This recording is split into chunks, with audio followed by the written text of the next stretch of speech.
Bien, Sergio, muchísimas gracias. Y bueno, de estas situaciones vamos a pasar a otras que se dan muchísimos. De repente, gente de muy buen corazón que decide darle la mano a un familiar, prestarle la casa, recibirlo, darle posada o inclusive prestarle la finca para que pueda cultivar algo porque están pasando por situaciones difíciles o problemas económicos. Pero ¿qué pasa cuando pasa un tiempo y de repente ya llega el momento en que hasta aquí llegamos, ¿verdad? Pero no hay manera de, no solamente no sacarlo de la casa, sino que además reclama derechos. Hoy el licenciado Belisario Solano justamente nos va a ayudar en cada una de estas situaciones hacia dónde debemos dirigirnos. Belisario, buenos días. Buenos días, Douglas, un gusto saludarte. Igual. Ahora, hay situaciones. Vamos a empezar a recrear e ir caso por caso. Por ejemplo, un esposo que está a punto de divorciarse. Le pasa todos los bienes a su hermano y deja a la esposa e hijos sin nada. ¿Cómo actuar en esa situación, Belisario? Ok, eso es parte de lo que sería violencia patrimonial en la relación de matrimonio.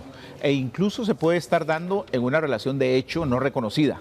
También se podría dar, si hay una pareja que vive durante varios años, que puede perfectamente reconocer esa unión de hecho y que de la noche a la mañana se da cuenta que los bienes que son susceptibles de ganancialidad son desviados a nombre de otra tercera persona y esa pobre mujer queda sin nada. Mire, la ley de penalización de violencia contra las mujeres en el artículo 34 establece claramente esa sustracción patrimonial y establece también el fraude de simulación en el artículo 37 con penas que van de 8 meses a 3 años de prisión. De tal manera que esos actos que usted realice pueden perfectamente ser anulados por un juez. Ahora, ¿pero qué pruebas debe tener la señora para poder realmente comprobar que eso lo hizo premeditadamente, verdad? Ok, cuando ya hay ciertos comportamientos y ciertas actitudes del marido de querer irse de la casa, de querer estar sacando su ropa, sus cosas, que ya se ve que la relación de pareja va en cierto nivel de crisis, obvio es que ahí tendríamos entonces que disparar las alertas para empezar a sacar copia de los documentos, para empezar a ir al registro público, a Zapote, a tratar de fundamentar qué bienes son los que tiene, cuáles son las sociedades en las que se participa, para ir preconstituyendo un elenco probatorio que sea necesario a la hora de establecer una demanda, ya sea en materia de familia, con divorcio, separación de bienes o inclusive una demanda penal cuando se trate de la aplicación de la ley de penalización. Hay un periodo que es muy importante y que aquí les va a aclarar a ustedes un detalle, es lo que se llama por vía de jurisprudencia el periodo de sospecha. Es decir, yo perfectamente podría irme 2 años atrás para determinar desde el momento del rompimiento en donde efectivamente Douglas ha venido traspasando los bienes, quitándose de todos los vehículos, las casas que tenía y de un momento a otro aparece que la mamá de Douglas es la dueña de la casa en donde vive con la esposa, exacto, donde la esposa vive ahí. ¿Ok? Entonces, en eso la jurisprudencia ha sido muy clara de que hay un periodo de sospecha de 2 años hacia atrás y eso es muy importante para efectos de determinar la nulidad o anulabilidad de esos traspasos. Wow. Bien, vamos con otra situación. Estoy en medio de un juicio, ¿verdad? Un juicio que puede ser por N motivos, pero entonces decido poner mis bienes o ciertos bienes a nombre de mi hermano mientras que atravieso el juicio para que no me toquen nada. Pero ¿qué pasa cuando termine el juicio y mi hermano no me quiere devolver nada? ¿Qué hago? Ahí perdió todo. ¿Cómo? Sí, se pierde todo. Ahí sí Es no- muy normal, es muy, Hijo. estos casos. los Sí, de escucha uno un confianza montón. total. Muchísimo, exacto. Por eso hay que tener muy claro el instrumento jurídico que se hace. Sí, en la escritura ¿verdad? Es que lo que donde yo puede le llegar, traspaso sí. a mi hermano los bienes, se establecen algunas cláusulas sin que tome nota el registro, por ejemplo, en el sentido de que le dono bajo tales y tales y tales condiciones, o le vendo con un pacto de retroventa de tales y tales y tales condiciones, o bien firmo un convenio privado con él en donde yo me pueda garantizar que efectivamente lo que está haciendo es en alguna medida una simulación, Sí, ¿ok? sí, Porque sí. estoy metido en un juicio, Sí, ¿ok? sí. Ahí podría después eventualmente pretender reclamar. Lo que pasa es que si yo soy el acreedor de esa persona y me entero que hay este tipo de situaciones, sí. perfectamente yo podría ir a anular ese traspaso que le hice al hermano, porque entonces usted está desviando los bienes para no pagarme. Para protegerse, claro. Ajá, usted lo que está haciendo es una simulación, usted lo que pretende es no cancelar las deudas que tiene y entonces en ese sentido yo perfectamente podría, siendo el acreedor, anular esos traspasos que usted le hizo al hermano. O sea, por todo lado estoy frito ahí. Está sí. mal No, hecho. no. Claro. Ahora, ¿qué Bueno. pasa? Se pone uno a pensar, bueno, una demanda. y mis bienes corren peligro, entonces, ¿qué hacer? Lo digo porque, por ejemplo, ¿verdad? Lo primero que recomiendan muchas veces los abogados es justamente protegerlos. Curarse en salud. Exacto. ¿Cómo me curo en salud? Lo que yo recomiendo mejor es Eso suena elegantísimo. Me curo en salud. Lo que yo recomiendo por principios éticos es enfrente las deudas. Sí. Ok, haga el arreglo de pago. Enfrente los compromisos que usted tiene. Y si se queda sin nada, comience de nuevo. Yo no podría como abogado, y menos públicamente, intentar decirle a alguien cometa un delito o incurra en una acción delictiva para intentar sustraer el patrimonio y eventualmente no causarle un perjuicio a un tercero. Eventualmente ahí podría haber una estafa, un estelionato, podría haber una administración fraudulenta, podrían haber tantas cosas, ¿verdad? Y más bien, en lugar de darle un buen consejo, lo podría estar llevando a las puertas de la cárcel. Hay que tener cuidado con eso. Otra situación, un esposo que se enferma, ¿verdad? Y en ese proceso de enfermedad le da un poder a un hijo de un matrimonio anterior. ¿Cómo manejar esto? Porque este muchacho está disponiendo, bueno, muchacho puede ser adulto, está disponiendo de todo, los bienes, y la familia actual queda, de alguna manera, diría yo, desprotegida, ¿o no, Belisario?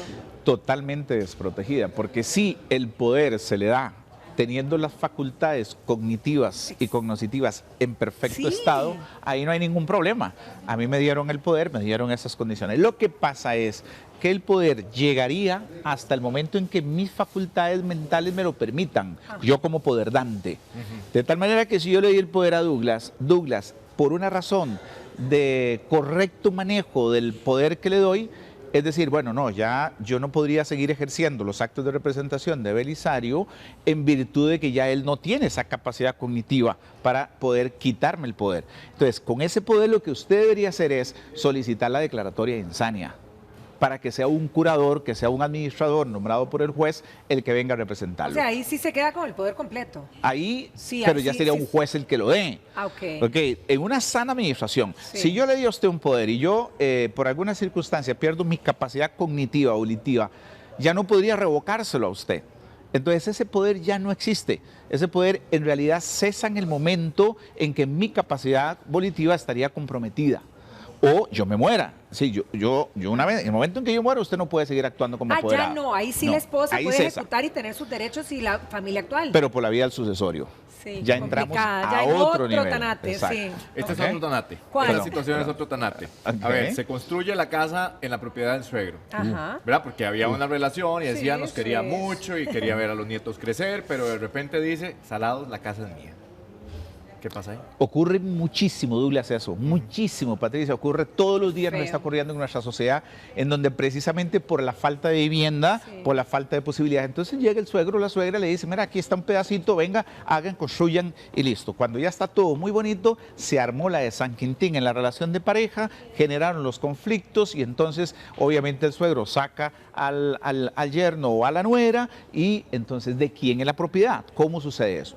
Ahí lo que habría que hacer es dos posibilidades. Uno, o por la vía del derecho de familia para alegar la ganancialidad sobre las mejoras o sobre la casa que se construyó en terreno ajeno y codemandando al suegro como dueño del terreno. Claro, para que se reconozcan las mejoras. Ahora, me queda una duda. Cuando construyeron la casa no se puede poner a nombre de uno independientemente del terreno no sea de uno.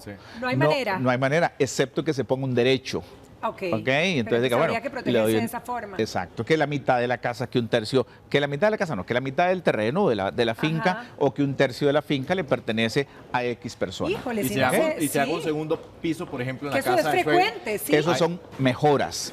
Esas mejoras son las que yo debería reclamar en el proceso de familia, en el proceso de divorcio o liquidación de bienes gananciales. O bien irse a la vía civil. Para poder que le reconozcan esas mejoras, se le estime un valor y el dueño de la propiedad, en este caso el suegro, tenga que pagarle a uno lo que se invirtió en una propiedad que le corresponde. Nadie está obligado a vivir en copropiedad y por lo tanto el Código Civil establece la posibilidad de que se vaya a un proceso ordinario a declarar ese derecho y a que le retribuyan esa parte. Ahora, bueno, hablábamos, lo mismo sucede, ahora decía Douglas lo del segundo piso, igual hay cuartos que se mejoran dentro de la casa, cuartitos, Agregan. terceros, se agregan y es como el esfuerzo de uno o de esta nueva familia, ¿verdad? ¿Eso correría por la misma vía? Igual, por la misma vía, qué sé yo, la cerámica que le pusieron al piso, las ventanas que cambiaron, Todo se puede pelear las como un bien pinturas. ganancial. Se reclama las mejoras, Las mejoras. como bien ganancial, exactamente, como un derecho a la ganancialidad. Ahí se podría reclamar. Ahora, una situación que se da muchísimo y creo que no me equivoco, Las ¿verdad? familias antes se daban. Porque, y sobre todo antes, y yo creo que hasta el día de hoy, Douglas, que muchos nos dicen los suegros o los papás, bueno, es que cuando yo ya no esté, te voy a dejar tal terrenito, o la casa va a ser para ti, Pati, o no, va a ser para ti, Douglas. Y uno se queda, bueno, digamos, confiado en que eso eventualmente va a ser para uno, pero sucede lo que uno no espera, pero llega la muerte de la persona y no hay nada testado, no hay nada por escrito. Han habido muchos testigos. ¿Se puede hacer algo, Belisario, o no? No se puede hacer absolutamente O sea, no vale nada. de nada. Máxime que usted conoce la familia que usted tiene hasta el día que se abra la mortual de papá y mamá. Ay, Estoy eso de es- acuerdo. Ok, es una máxima en esto. Es más, usted conoce la verdad, verdaderamente con quién se casó hasta el día que usted firme el divorcio, ¿ok? Para poder saber y conocer cuáles son las circunstancias. Ay, qué horror. Cuando hay de boca, es más, ocurre y se me ocurren otras circunstancias, cuando una sola de las hijas se ha dedicado a cuidar al papá y a la mamá y vivió en esa casa y los demás hermanos se despreocuparon durante 10, 15 años y entonces la lógica diría que la hermana que Es la que atendió papá y merece la mamá propiedad. merece la casa. Claro. Y entonces, muerto papá, muerto mamá, llegan los demás hermanos, ahora sí, van al funeral y al día siguiente abren el proceso sucesorio. Igual derecho eventualmente podrían tener en el proceso sucesorio, salvo que se declare la indignidad hereditaria con respecto a ellos. Pero de boca no existe nada. Es mejor, si le van a regalar algo, exijan Papelitos. un testamento Sí. con todas las formalidades y que se establezca en ese testamento un legado específico sobre la casa, sobre los bienes, sobre las joyas de la abuela, etcétera. Entonces, en eso es mejor que sea el documento que Y hable. un esposo que muera, por ejemplo, y no Ajá. dejó ningún testamento, Tampoco. pero llegan todas las aves de rapiña ahí a ver qué. Claro.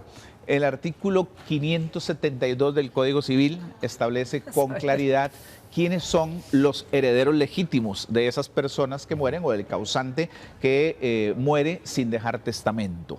Y entonces quedan en orden de preferencia, ¿verdad? Obviamente la esposa o el esposo, los hijos y las hijas, incluso de matrimonio y fuera de matrimonio, y después, si no hay en ese grado de preferente, pues seguirán los sobrinos, los tíos, los familiares, los ¿Y si la hermanos, pareja no etcétera. estaba casada, Belisario? Si no estaba casada, no hay entonces derecho a la herencia, salvo que se reconozca la unión La de unión, hecho. ok. Ajá. Y entonces hay que ir a establecer esa unión de hecho si las condiciones existen y se pueda dar entonces el reconocimiento de ese derecho hereditario que tendría usted como compañera de esa persona que falleció sin dejar absolutamente nada. Siempre nos vamos hacia abajo cuando hablamos de testamentos, pero no nos vamos hacia arriba, ¿verdad? Por ejemplo, el papá, la mamá, los mismos hermanos del fallecido, ¿qué tantos derechos podrían tener en una situación como esta? Igual, el padre y la madre son herederos en primer grado, la esposa y los hijos herederos en primer grado, los hermanos ya serían herederos en un segundo grado, y ahí van en ese nivel hasta llegar, de acuerdo al inciso 6, que si no hay herederos en ese grado de preferencia, la Junta de Educación del barrio donde está el bien podría entonces ser el heredero que se dejaría los bienes del causante. O sea, los papás con la esposa pueden tener una lucha por eso que deja la Es que, persona. digamos, usted tendría el 50%, Ajá, al ser la esposa de su marido, pero si tus suegros están vivos, ellos tienen derecho igual que los hijos. Ok, el Ok, 25 y entonces, 25. 50% por el lado de la ganancialidad que hay Ajá. que ir determinando en primer lugar, o segundo, porque usted tenga derecho en su condición de heredera por su condición de esposa. Y el otro 50% es el Se que se divide. reparte entre los padres del causante y los hijos del causante. Oh. Y bueno, entre el abogado. Digamos que mis papás. Bueno, ahora, Bueno, ¿cuál es esa porción ¿Cuál es de ese esa? pay? Contame. Ok, a muy ver. buena pregunta. Sí, porque No, vos ya, sabes que yo vayamos. siempre me he preguntado que, exacto, eso es como un porcentaje. Es un porcentaje que va entre un 10 y un 15% de los bienes sucesorios generalmente le tocan al abogado o al notario que haga el proceso. Por eso yo siempre le digo a mis alumnos en la universidad que normalmente en ciertas familias espérate, no. el abogado es como el segundo mejor heredero. ¿Cómo? ¿Ah? Es como el hermano, exacto. Exacto. Pero eso es cuando no dejaron testamento o eso es siempre. Siempre, con testamento o Yo sin pensé cuando testamento. tenía que hacer todo el proceso. Bueno, sí, hay que hacer O sea, todo el obvio, proceso, pero era cuando proceso de pleito. Exacto, O sea, no, igual. Hay gran porcentaje. No, es un porcentaje, está en la ley, está en el decreto, está ahí, por eso es muy importante. Hay que devolver. Muy Hagamos números, importante. pero no sé si periodismo. Como derecho. Pero bueno, vamos a Porque ver estudié otro los caso, dos yo. otro caso. Por ejemplo, le heredan, bueno, o le construyen la casa en la propiedad de los papás. Este es un esposo, está con su Ajá. matrimonio, etcétera. Hay un proceso de separación. Él decide irse, pero queda la esposa con su hijo mayor, pero él decide regresar y, por ejemplo, la mujer le cambió el llavín. Ok. Ahí, ¿qué pasa? Que el marido se quede tranquilo porque si no me le van a aplicar la ley de penalización de violencia contra las mujeres. Ahí lo que tiene que hacer es ir al proceso de divorcio necesariamente para poder determinar si existe o no existe ganancialidad sobre esa casa. Y hasta que un juez de familia, en este caso el Tribunal de Familia o la Sala Segunda de Casación, resuelvan por el fondo a quién le corresponde esa propiedad o qué derecho tiene, no puede hacer absolutamente nada porque eventualmente estaría cometiendo un delito penal y podría complicarse aún más. Aunque sea una herencia de él. Aunque sea una herencia, aunque el bien sea mío, aunque yo la haya comprado, la casa está ahí, pero la mujer me sacó, ok, mejor estate tranquilo, vamos por la vía correcta con respecto al divorcio y una vez de que esté firme la sentencia de divorcio, pues podré recuperar la casa. Ahora, Belisario, retomando lo que yo comentaba al principio, ¿verdad? No, no me caso, dice. Sí. Gente de buen corazón. Hay un caso de una muchacha que lleva a su hermana, porque en algún momento estaba en una difícil situación, le abre las puertas de su casa, la hermana se viene a vivir con sus chiquitas, ¿verdad? La recibe y de repente pues la hermana se recupera, la hermana está bien, no trabaja, no apoya y esta muchacha de repente tiene una crisis y le dice, mira, necesito que ya volés, ¿verdad? Que tomes riendas de tu vida y la muchacha no se quiere ir y dice que no la puede sacar de su casa porque tiene menores de edad, ¿es cierto? No. O hay un recurso, No es a ver cierto. si la puedes ayudar. No es cierto, pero lo correcto ahí es irse por la vía civil, Ok. de conformidad con las reglas del desahucio administrativo, por una mera tolerancia. Hay dos formas, uno, o por la vía judicial o dos, por la vía administrativa ante el Ministerio de Seguridad Pública, en donde hay que demostrar de que lo que ha existido ahí es una mera tolerancia y que por esa razón es necesario que a partir de ahora desocupe el inmueble y entregue las pertenencias.